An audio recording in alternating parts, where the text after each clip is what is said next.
Hello, and welcome to the on-record portion of the Rockwood Report.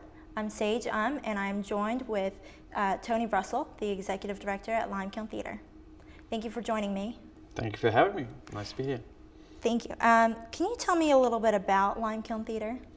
Yeah, I can tell you a lot about Kiln Theater. It's been in business for 27 years.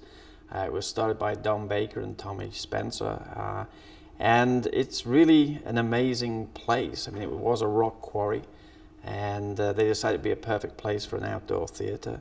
And 27 years later, it's still in business, and we've got a performance coming at the W&L Lemfest Center this Saturday, where we'll be talking about where we are as an organization. But after 27 years, we're still in business. We just about eked out a good year. I mean, we had 2 out of 3 concerts rained on, so it was a really challenging year. But it's an amazing place, and when I was asked if I'd be interested in helping out, I was delighted, because I came here from San Diego, and we have a great facility in San Diego called the Embarcadero, which is a little promontory that goes out into the bay where they hold music. And I thought, well, I'm going to really miss this. But when I came and saw the Kiln, I mean, it's where entertainment comes naturally. It's a beautiful facility, and you know, just happy to be here. And part of my goal is to maybe get it to the next 27 years, but I don't think I'll be around for that. So, what is your role in the theater?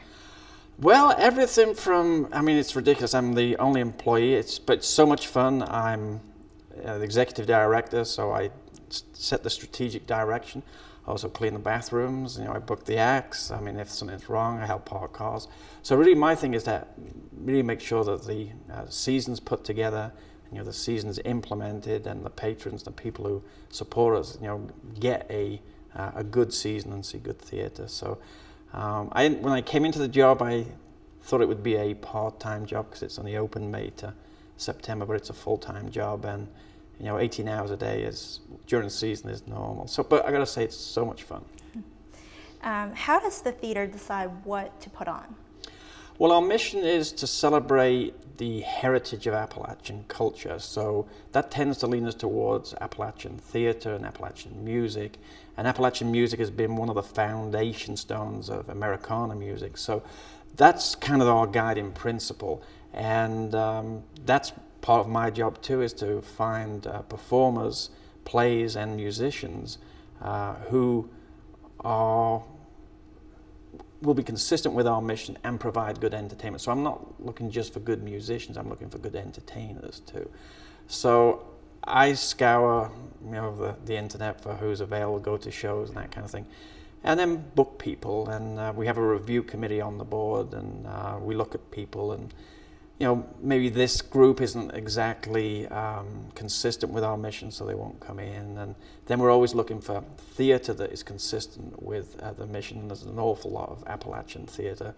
One that we are looking at doing is Floyd Collins, which is a famous play from based on a story in 1925 where there was a mine collapse. So you've got the guy down, trapped in the mine, the people on the way down, and his family up above, and that's kind of 3 stages, and that would fit perfectly in the Kiln.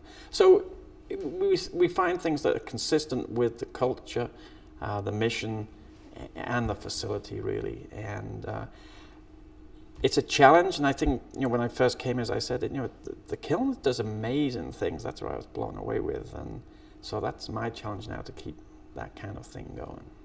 And how are these productions funded? Well, only ticket and concession sales only really provide 60% of our operating budget. The rest we seek from grantors like the Virginia Commission of the Art, sponsors, which are local businesses who want to invest in the arts, and donors, which is really, you know, the townspeople. So that's the way they're funded, and we are a non-profit, and a non-profit doesn't mean you can't make a profit, but making a profit in the theater is really, really tough. And in an outdoor theater, it's almost impossible, because, as I said, this year we've had 2 out of 3 shows rained on. And being an outdoor theater, we're a walk-up theater, and when it rains, people go, I'm not going to the theater, so that hurts. So our funding is always a constant source of work. And we have our major fundraiser, which kicks off our season, which is going to be held at the Hall of Valor at VMI, just across the fence. That's going to be on February the 4th, and we've a DC band, Shays Lounge, come in and they'll kick off our season. But that's a fundraiser, which then funds the money we get from that. We're able to pay deposits for actors, plays, and musicians to come into the kiln. So it's a lot of plate spinning the whole year. I understand that there was a 5-year break in 2005 to 2009. Can you tell me a little bit about that? Yeah, the play went, as they would say, went dark. I'm not sure it was exactly 5 years, but it did go dark. I thought it came back in 2007. It might have been 2 years, but you know, it's a non-profit, and I think, you know, again, being an outdoor theatre, if you have rain every show, you're almost guaranteed going to be out of business, no matter who you bring in, because people don't want to sit in the rain. So I think that's what happened, is that they had a bad season, and financially it just went under. And I was on the board of the American Shakespeare Center at the time, and I so loved this place. I encouraged them to, the American Shakespeare Center, to bring Return to the Forbidden Planet actually to the Lemfest Center, where we did a fundraiser for the kiln to get it back up and running. It came back up with, I think it was in 2 years, I'd need to check that. But they paid off all their debts, and as we talk today, we're debt-free, we owe nobody anything. But it's one of the vagaries of theatre. It's a tough business. I mean, it always looks glamorous on the outside, but... How is it doing now? We survived, you know. It's, we actually are, gross income was up 20% this year, which was really, really good. Considering that we'd had 2 out of the 3 shows rained on, and that hurt our income generation potential, but we're up 20%. But our expenses were up also, and these weren't unplanned expenses. Again, it's 27 years old. We've got infrastructure that's 27 years old. We have 2 septic systems there that pump into the city. One failed, which we had to repair, so that was an unforeseen expense and a big expense. Then the next one failed. Fortunately, they weren't synchronized failures, because that would have been bad. And then the other one, another failure happened. So we're in very good shape, I think, but it can always be better. But again, that's the vagaries of outdoor theatre. And as we look forward, we've got to invest in the infrastructure, our sound system, our electrical distribution system, because they've aged and they need to be renovated. So I'm very confident about the future of the kiln. I think we've got a great season booked now for next year. And having gone through 2 out of 3 being rained on, I know next year we're going to have no rain. So next year we should be in good shape. You also made a drastic move from Boxwood to lime kiln. What was that? I don't think it was drastic. I was asked to, you know, go to Boxwood. I went to Boxwood, and it was, you know, it's a great place. I was there, I think, 2 years, and I think I left it in better shape than when I went there. At least that's what the board said. But with non-profits, you've got to put a huge amount of energy in. It's not like a regular job. And I felt I'd taken them as far as I could. But at Boxwood, one of the things I brought to them was how to fundraise. And they had this wonderful fall family festival, which was a spectacle they used to put on. But it was kind of free, and you know they didn't charge for their programs. So across the years, we built a trilogy of fundraising events. We'd start off with the Earth Art Festival in the spring, and that became a good fundraiser. Then we did Woodstock, which I got going, and they did it again this year, and it was a great success. So that kind of was leading me towards, hey, putting on shows is kind of interesting. So it wasn't drastic for me. I don't think it was drastic for them. It was probably a shock for the town, because I think Boxwood and Lime Kiln are probably the most 2 visible non-profits in town. I'm not saying they're the most important, but you know, a lot of people go to Boxwood, a lot of people go to Lime Kiln. Hospice and Project Horizon are very, very important things, but they're not maybe as visible. So, yeah. What are some of the changes that you've made to Lime Kiln since you've become executive director? Oh, when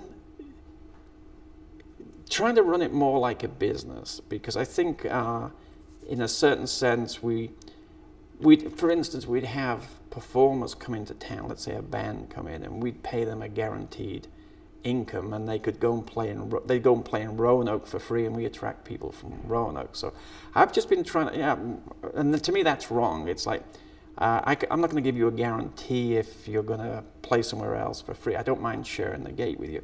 So I've tried to organize it more as a business. I've worked on both sides of the sponsorship fence. I've given sponsorships out and I've received sponsorships.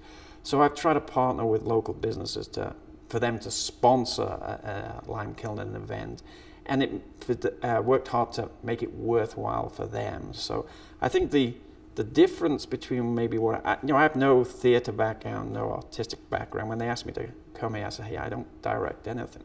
And they said, that's not what we want. So I've tried to bring more of a business aspect to it. And then, being more visible, making the organization function more as the art is incredibly important, but we can't keep making art if it doesn't sustain us. So that's been my focus on really trying to build. We have no cash revenues. We've got an infrastructure that's crumbling. So I'm trying to bring more profitable performers in and making the place more profitable. And I think it's amazing. It's my first year. I think I've kept it afloat because I think we were a tier 2.